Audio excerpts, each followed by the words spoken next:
আসসালামু আলাইকুম বন্ধুরা, আশা করি ভালোই আছেন। ইনশাল্লাহ আমি ভালো আছি। এই দেখেন, শিশুর উপরে বদনজরের তদবির বা তাবিজ। যদি কোনো শিশুর উপরে কারো বদনজর বা মুখ দোষ লাগিয়ে যায়, তবে নিত্যনস্কা জাফরান ও কেওড়ার পানির দ্বারায় কাগজে লিখিয়া কবজ বানায়া শিশুর গালাতে বাঁধিয়ে দেবেন। আল্লাহর রহমতে নজর দোষ বা মুখ দোষ লাগিবে না বা বদনজর লাগিবে না। এই যে এখানে দেখেন,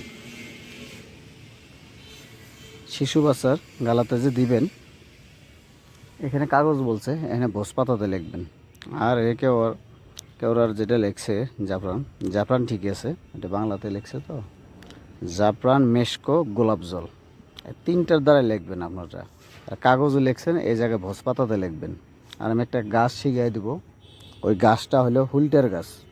শনিবার মঙ্গলবার উঠাবেন ওই বাচ্চার নিয়ত করে, যে কারো জানি নজর দোষ বা মুখ দোষ লাগে না, তার জন্য উঠাইয়া ওই শিকড়টা ওই তাবিজের বন্ধে ভরে দিবেন। এই যে আয়াতগুলো দেখে নেন, আমি ঝুম করে দিতেছি, দেখে নেন। আর যারা হুলটার গাছ চেনেন না, হুলটা নিয়ে আমি একটা ভিডিও দিব, ওই হুলটার গাছটা চিনে নিন। ওই হুলটার গাছটাই কী করলে, ব্যবহার করলে কেউ যদি আপনার ক্ষতি করতেও চায়, উল্টা তারে ক্ষতি হবে।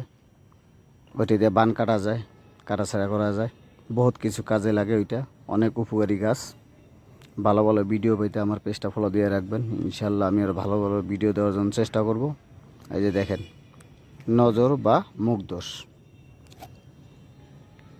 কেউ কেউ বলে নজর দোষ, কেউ বলে মুখ দোষ, ওই একই কথা, বা নজর লাগা একই কথা। তো আপনারা নিজের কাজ নিজে করেন, ইনশাল্লাহ কাজটা হবে, কাজটা করে দেখেন।